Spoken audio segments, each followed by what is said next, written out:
केंद्र पैसे भेजती है केंद्र की सरकार और टीएमसी के लोग लूट लेते हैं। ये आरोप क्यों लगा रहे हैं आप लोग? देखिए, मैं इसको आपको थोड़ा तथ्य रख देता हूं ताकि स्पष्टता रहे आपके पैनल में डिस्कशन की, विषय की भी। जो बाढ़ राहत, आज माननीय प्रधानमंत्री जी ने उसका उल्लेख भी किया कि बाढ़ राहत का पैसा केंद्र सरकार देती है और राज्य सरकार उसको मांगती है मुआवजा के रूप में कि हमें मुआवजा देना। लेकिन अखिलेश जी, आपको जानकर आश्चर्य होगा कि जो बाढ़ राहत की राशि दी गई पश्चिम बंगाल सरकार को, उसकी किस तरह से लूट मची वहां पर और ममता सरकार ने कैसे उसे लूटा, उसके 4 प्रकार हैं। मैं बहुत संक्षिप्त में आपको बताता हूं। और ये बाकायदा कलकत्ता हाईकोर्ट ने आदेश दिया, ये सीएजी की रिपोर्ट थी और कलकत्ता हाईकोर्ट ने सीएजी को आदेश दिया कि आप इस रिपोर्ट को सार्वजनिक कीजिए, जो कि वो नहीं कर रहे थे। और उसमें लूट का प्रकार ये है कि 6,965 लोग ऐसे हैं जिन्होंने क्लेम किया था, उनको मुआवजा मिला 2 बार से लेके 40 बार तक। आप समझिए कि मुआवजा का पैसा 2 बार से लेके, एक व्यक्ति तो ऐसा है जिसको 40 बार मुआवजा दिया एक ही मकान के लिए। अच्छा, आपके ऑडियो में कुछ दिक्कत आ रही मुझे लग रहा है।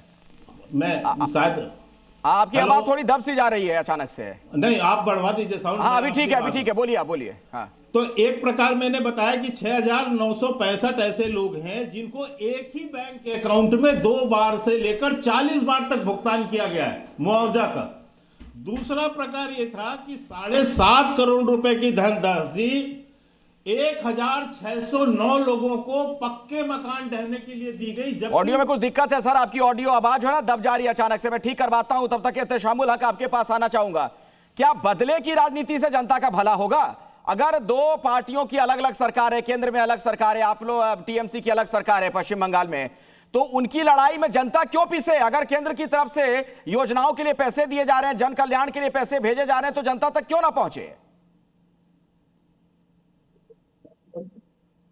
साहब देखिए अखिलेश जी, सबसे बड़ी बात है कि केंद्र सरकार ने हमारे जो यहाँ से पैसे, जो टैक्स के पैसे जो लेके जाते हैं, मेरा 1,96,000 करोड़ रुपया हमारा देना है, जो देते नहीं। क्यों? क्योंकि अगर हम राज्य सरकार को पैसा देंगे तो इसमें उनकी ये होगी, बदनामी करने की कोशिश की जा रही है। आज बताइए कितना दिन हो गया, 1,96,000 करोड़ रुपया जो हमारा मनरेगा का पैसा है, जो मेरा 65 दिन का पैसा है, इसको सरकार ने रोक के रखे हुआ है। ये कितनी बड़ी दुख की बात है। क्यों? कि ममता बनर्जी की सरकार को बदनामी हो। ये अखिलेश भाई, ये इस तरह से सौतेलापन, हमारे राज्य से पैसा और हमें भीख के तौर पर ये 2,000 कभी 3,000 करोड़ देते हैं, आप देखिए। लेकिन उसके बावजूद भी हमारी राज्य की सरकार हमारे 94 से 95 योजनाएं कर करके हमारे पश्चिम बंगाल के 10 करोड़ जो जनता है उनके लिए हर मुमकिन कोशिश करती है। और भारतीय जनता पार्टी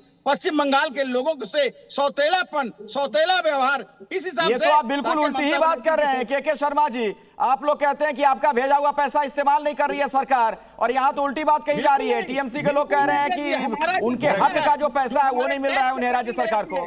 भारत सरकार मैं केवल हमसे पैसा लेके जाते, 1 मिनट सुन लीजिए, मेरे पैसा जो लेके जाते हैं लेकिन हमें वापस नहीं मिलती। हमने दिल्ली तक आंदोलन किया कि हमारा पैसा हमें चाहिए। हमने वहां यहाँ दिल्ली के जंतर मंतर पे हम लोगों ने लास्ट ईयर में लाखों की संख्या में कोलकाता से जाकर के हम लोगों ने जवाब लेते हैं। आपके कहने का मतलब मैं समझ गया, ठीक है के शर्मा जी, ये तो बिल्कुल उल्टी बात कही जा रही है। नहीं, मैं केवल आपको थोड़े से तथ्य रख देता हूं आपके सामने। मैं केवल एक छोटी सा एक भ्रष्टाचार का एक नमूना पेश कर रहा हूं ममता बनर्जी की सरकार का। 700 पेज की सीएजी की रिपोर्ट है। उस रिपोर्ट में जिसको कि कलकत्ता हाईकोर्ट ने अपने पास मंगाया और उस पर जांच प्रारंभ हुई है, उसका प्रकार मैं आपको बता रहा था कैसे भ्रष्टाचार किया इन्होंने एक ही मकान के नुकसान के लिए 6,965 लोगों को एक ही बैंक के अकाउंट में जो है 2 से 42 बार भुगतान किया है। एक व्यक्ति को तो 42 बार एक ही अकाउंट में मुआवजा का भुगतान हुआ है। आप सोच सकते हैं कि किस तरह का भ्रष्टाचार है। अब दूसरा पॉइंट मैं बताता हूं, लगभग 7.5 करोड़ की धनराशि 1609 पक्के मकान ढह गए ऐसा सरकार ने बताया, जबकि भुगतान किया गया है। जबकि सच है कि डीएम का रिपोर्ट है, इसी मालदा के डीएम का, कि एक भी पक्का मकान नहीं ढहा, लेकिन 1609 लोगों को 7.5 करोड़ का भुगतान कर दिया।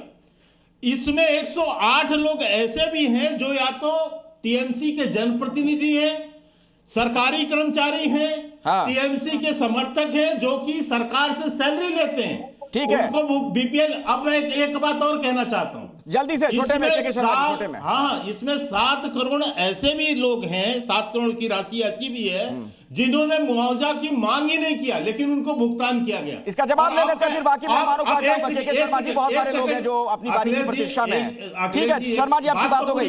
हक साहब जवाब दीजिए, जो के शर्मा कह रहे हैं जनता के पैसों की लूट मची हुई है। अखिलेश जी, आप बात तो करने देंगे, कम से कम शुरुआत, ओपनिंग तो करने दीजिए। तो छोटे में बोलिए सर, थोड़ा छोटे में, जल्दी से 20 सेकंड में खत्म करिए।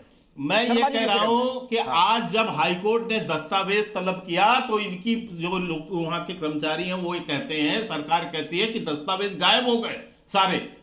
तो इस तरह की लूट, और जिसकी बात कह रहे हैं आयुष्मान भारत आज वहां लागू नहीं, जो केंद्र पैसा दे रहा है। ममता बनर्जी, ये लोग यहां जंतर मंतर में प्रदर्शन कर रहे थे, ममता बनर्जी प्रधानमंत्री से मिलने गई थी, बाहर निकल के उन्होंने बोला कि मैं मांगने आई थी पैसा। ठीक है, जवाब लेते हैं, पैसा बकाया नहीं है, कोई पैसा बकाया नहीं है, केवल बयान।